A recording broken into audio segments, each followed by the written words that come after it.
The wood did not want to split.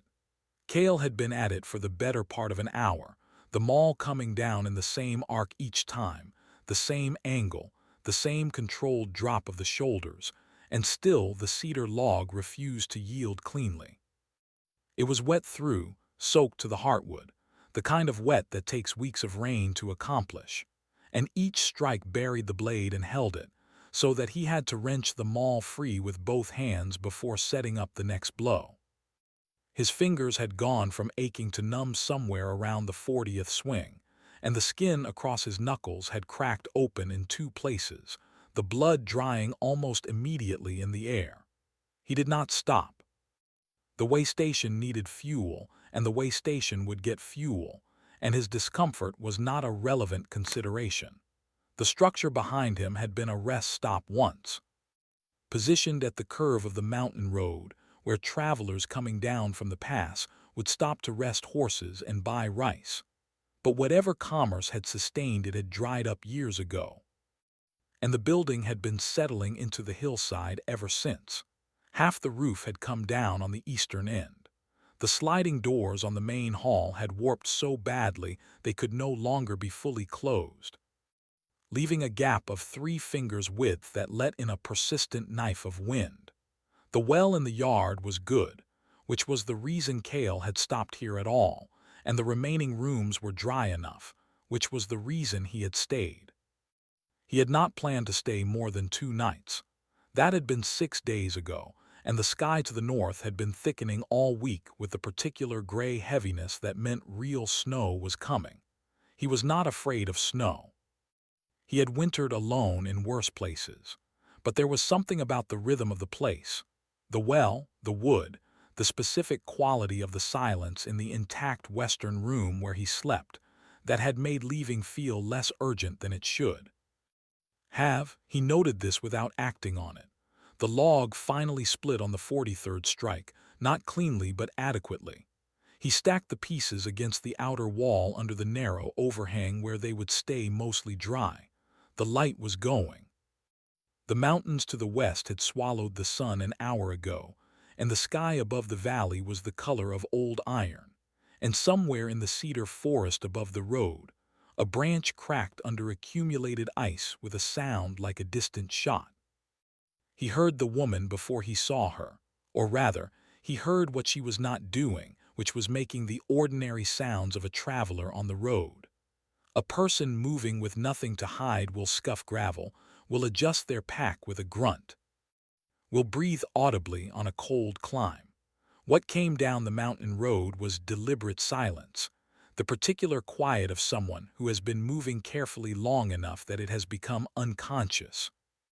A body that has learned to take up less space in the world than it actually occupies. Cale set down the maul and did not turn around. He listened to the pattern of footsteps, weight on the outside of the left foot, slight drag on the right, and when she was close enough that turning would have been redundant, he turned. She was younger than her posture suggested, 25, perhaps 27, with the kind of face that had probably been open once and had since been reorganized by experience into something more careful. She wore a traveling cloak that had been good quality once, thick indigo wool.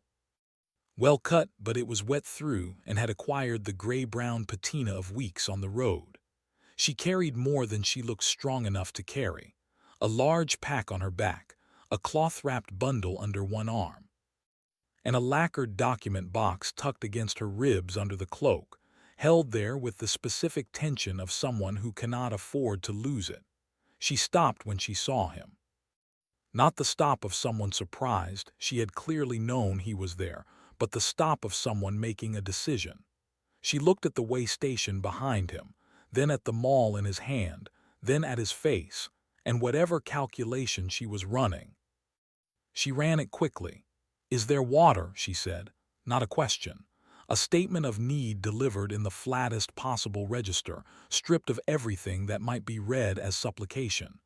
Cale looked at her right foot, at the way it sat on the gravel, and then looked back at her face.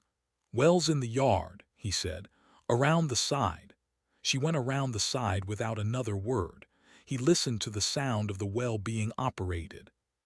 then to the particular sound of a person drinking from cupped hands rather than a vessel, which meant she either had no vessel or had not taken the time to find one. And then her footsteps came back around the corner and stopped. "The east end is collapsed," she said. "Yes. The west rooms. One is usable."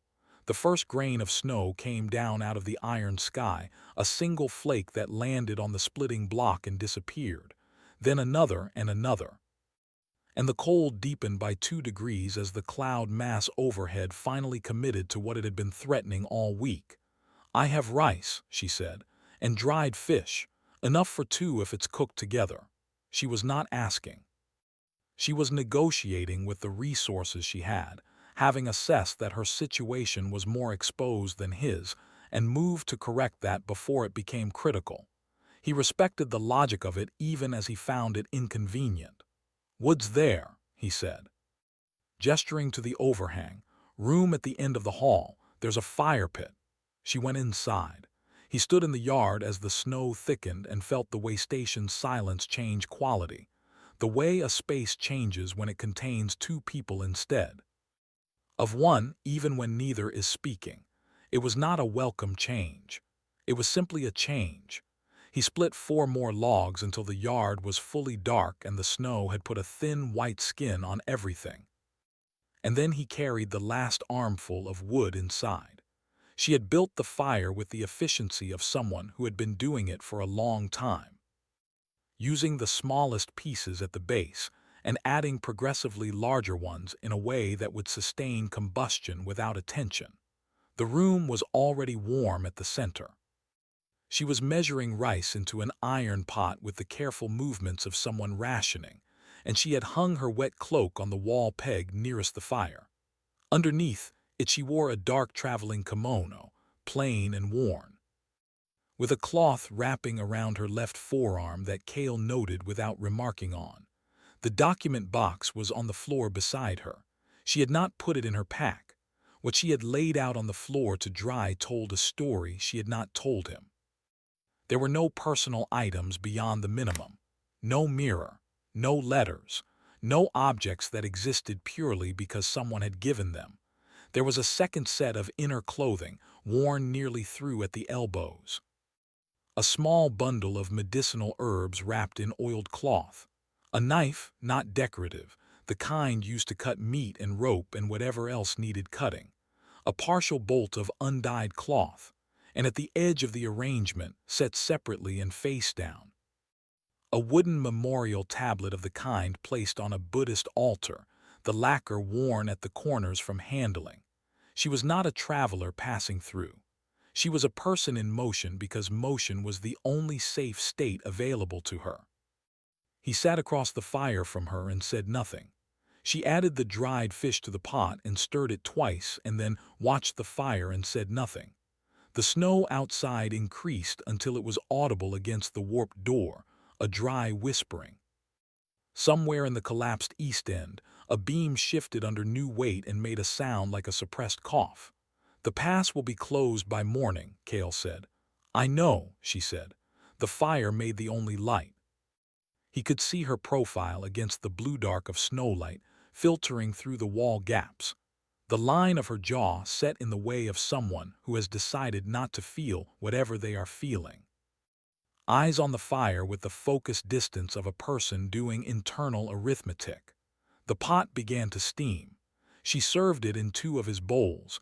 She had found his pack without being told where it was, and had taken only what was necessary, and they ate in silence. The rice was good. She had added something from the herb bundle, something that gave the broth a faint bitter warmth that sat in the chest after swallowing. He finished his bowl and set it down, and she was already cleaning hers with the residual heat, her movements quick and contained. He understood that she had decided to be as little trouble as possible, to take up the minimum space, to make herself so unobtrusive that whatever calculation he was running about her presence would resolve in her favor by default. He had used the same strategy himself, a long time ago. The document box had a merchant's seal on the latch, not her seal, given how she had positioned herself relative to it, which was the positioning of someone guarding something that belongs to a dead person. Masako had not planned to sleep. She had not planned anything beyond getting through the immediate problem, which was the snow, and then the next immediate problem, which would present itself in the morning.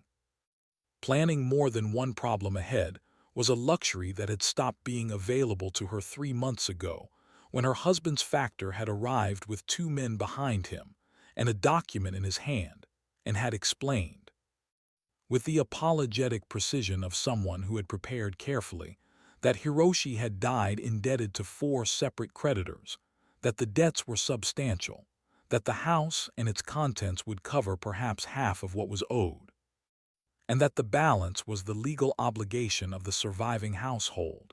She had been 26 years old. She had been married for 4 years. She had managed the household accounts because Hiroshi had no head for numbers. And so she had known for the better part of a year that the business was failing, that the loans were multiplying, that the situation required decisive action. She had suggested things. He had agreed and then not done them. And then he had died of a fever in his sleep on a night in early autumn when the air smelled of harvest smoke. And she had sat with his body until morning thinking about what she had lost and what she now owed.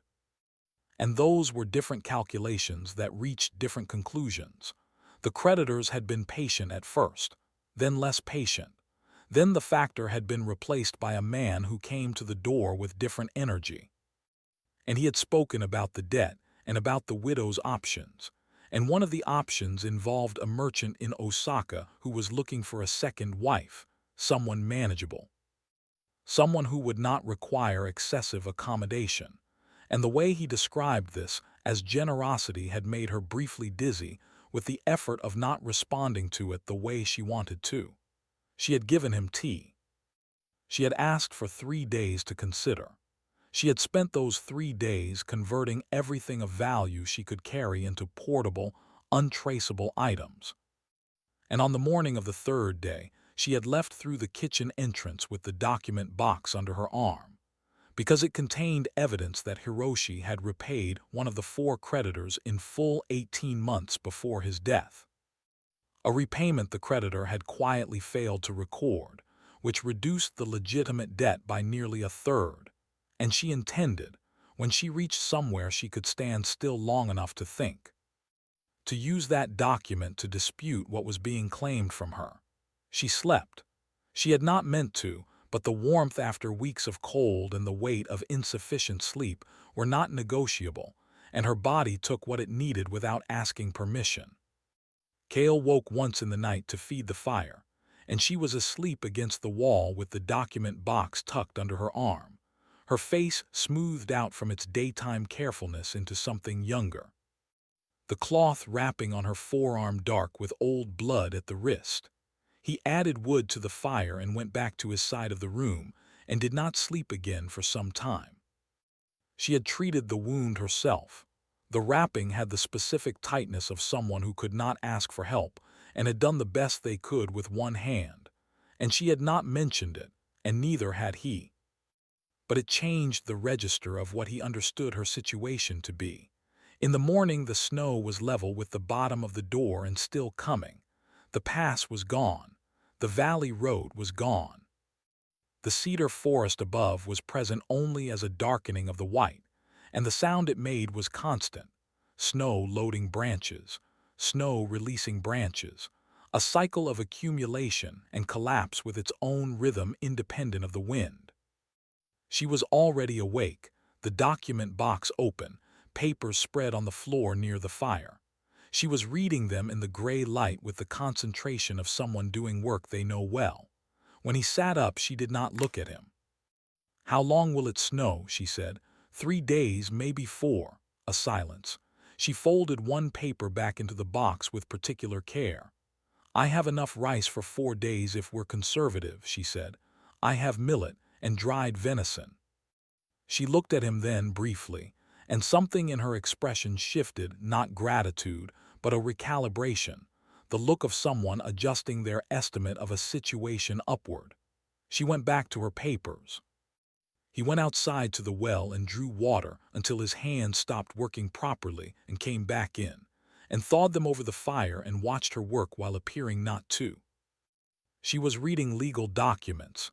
He could not read what they said, but he could read the format, the seal impressions, and making marks in a small notebook, cross-referencing dates. Her handwriting was fast and clean, and the annotations were dense with the compression of someone educated past what most women in her position would receive. "You're making a case," he said. She looked up. "The documents." "You're building an argument." She was quiet. Then, "A debt was recorded that was already paid. I have the original receipt, and a witness if I can reach him before the new year." "Where is the witness?" she told him. 2 days south of the pass, 2 days south of accessible for at least 3 days more. "He's elderly," she said. "He may not—" She stopped. She closed the notebook. "He will be there." He looked at her, and she was looking at the fire, and there was something in the set of her jaw that he recognized from looking in water, the specific, costly discipline of choosing to act as if the best case were true because the alternative was to stop acting altogether. It was not delusion. It was a decision. The fire cracked and settled. Outside, a branch gave way with a sound like a closing door. The first full day passed in the way days pass when two people who do not know each other are confined together, through the accumulation of small observances, the gradual mapping of each other's patterns without acknowledgement.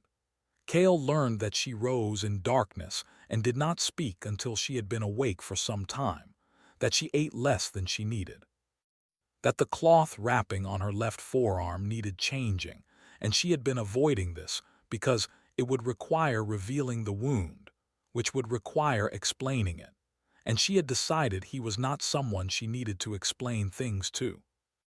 Masako learned that he moved through space with the conservation of someone long accustomed to operating alone, no wasted motion, no redundant actions, that he did not ask questions for the sake of filling silence, that he had a way of assessing structural problems where he saw the solution almost immediately and then paused before acting, as if checking it against something interior, and that at some point in the afternoon he had looked at her forearm.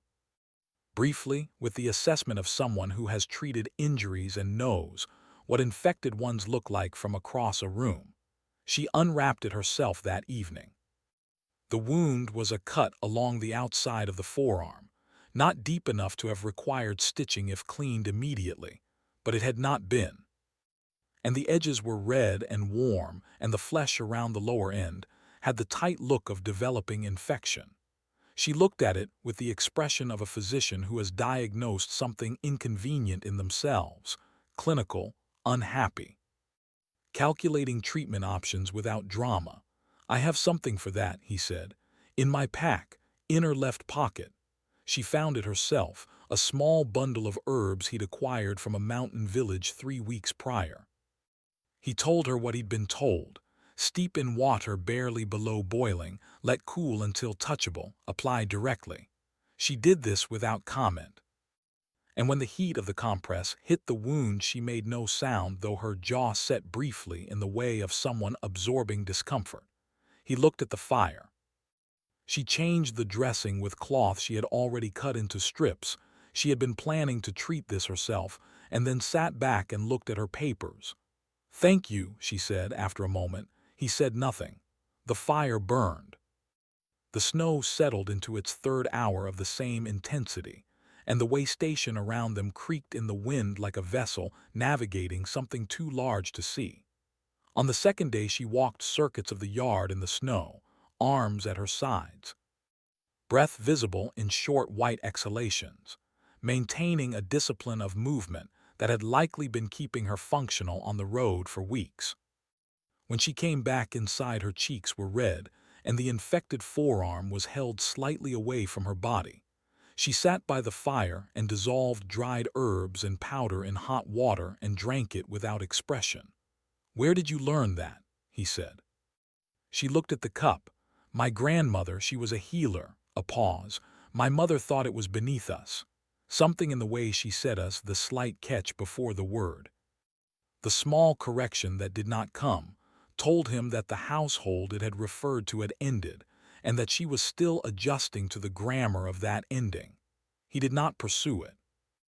In the afternoon, she reorganized her pack with the focused attention of someone who has decided the controllable things should be controlled.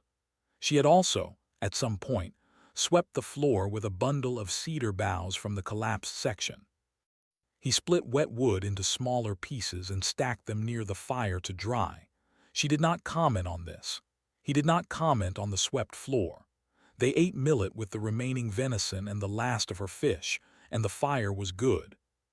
And outside, the temperature dropped another few degrees in the way of mountain nights when clouds are thick. He realized. At some point in the late evening when she had fallen asleep over her papers, and he had spread his blanket over her without thinking about it particularly, that he had not been lonely in 2 days, which was not something he would have predicted. On the third day, she could not fully close her left hand. She noticed it in the morning, flexing her fingers over the fire with careful attention. And the expression on her face was the first genuinely alarmed expression he had seen her produce. Not managed concern, but sudden animal attention. A person who has understood that something important may be breaking. "How long has the feeling been reduced?" he said. "Since yesterday afternoon. You should have said, it may have resolved. It hasn't resolved." She looked at her hand, then at the forearm, then at the fire. "I know," she said. He had her unwrap it. The infection had spread toward the wrist, and the wound had changed quality, vivid red, swelling with the drum-tight feel of something building pressure. She sat through the examination without moving or making any sound. Her free hand pressed flat against her thigh with the stillness of something held deliberately. "I have willow bark," he said, "and the herbs from yesterday, applied hot, the bark steeped for drinking, every few hours." He looked at her. "And you stop using the hand. I need to write the witness annotations." "Stop using the hand," he said again, and went to his pack. He applied the compress himself because the alternative was watching her attempt it one-handed in actual pain. And she let him because she was practical, and this was the practical choice. And both of them treated it as a technical problem, rather than one person caring for another. Her forearm was thinner than he'd expected, weeks of insufficient food leaving marks in the places people cannot monitor when they are managing. He worked quickly and adequately, and she held still and looked at the fire throughout. "The witness," he said when he was tying off the new wrapping. "What about him? When is the New Year deadline?" She was quiet. 12 days. He looked at the wrapping, checked the tension. Outside, the snow had finally lightened, not stopped, but reduced to the thin, scattered fall of a storm exhausting itself. By morning the pass would still be closed, but by afternoon, if this held, the upper road would be possible. "Pass opens tomorrow afternoon if this holds," he said. 2 days south. "You have time." "I've covered worse ground," she said. "I know," he said, and he did. That was not the point. He looked at the fire.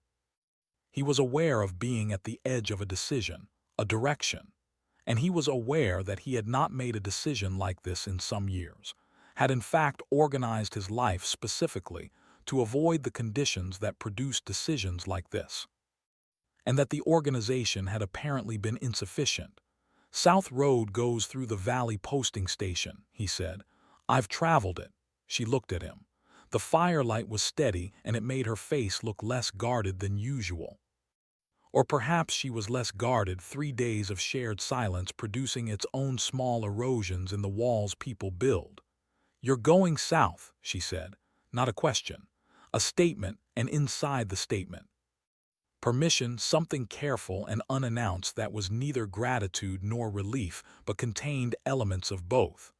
"In the morning if the snow lightens," he said. She looked at her papers. "I need 4 hours tonight to finish the brief. The annotations for the witness. I'll keep the fire." She picked up the brush. He watched her work and understood that what he was watching was not someone fleeing, not managing one immediate problem and then the next, but someone building something carefully out of the wreckage of what had happened to them. The papers spread in the firelight were not the scattered documents of a person in flight. They were an argument she was constructing in her small, compressed handwriting. A logical sequence moving from the original loan record to the payment receipt to the creditor's correspondence to the current claim. Each step referenced and dated and connected to the next with the precision of someone who knows the reader will be looking for gaps to exploit, and there should be none. She worked the way he split wood. No wasted motion, total attention, the outcome present in the mind before the hands begin. She wrote with her right hand and held pages down with the fingers of her left when turning them, and the effort of that small use was visible in the set of her jaw and invisible everywhere else. He added wood to the fire when it needed adding. She worked for 4 hours and then put the brush down and sat back and looked at the papers for a long moment. "It's enough," she said, "for the witness." "Good." She began to gather the papers back into the document box. He watched the fire. The snow outside had become the barely there sound of a storm in its last hours, the occasional tap against the roof, the settling silence of accumulated whiteness. "My husband was a good man," she said, without looking up. "He was a bad merchant." "Those aren't the same thing." Cale said nothing. "I want someone who knew him to understand that. Not to excuse the debt, most of it is legitimate, but I want the record to say something accurate about him." She looked at the fire. "He was kind. People took advantage of that." The fire burned.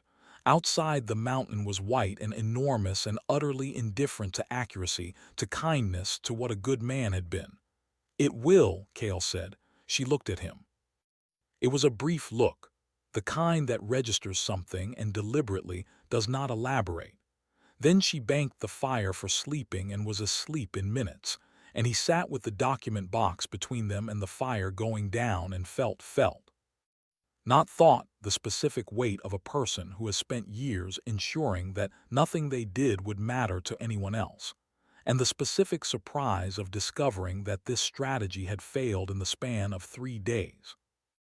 The morning came gray and sharp, and the pass road was visible from the gate, buried but visible, the cedar markers standing at intervals above the white, which meant passage was possible for someone who knew what they were doing. They broke camp in the manner of two people who have cohabited briefly and efficiently, and are now restoring the space to its original condition. Fire banked, the room roughly as they had found it, the well rope coiled back on its peg.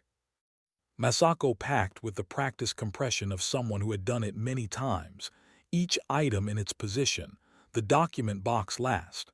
Her left hand was functional this morning, reduced, still careful.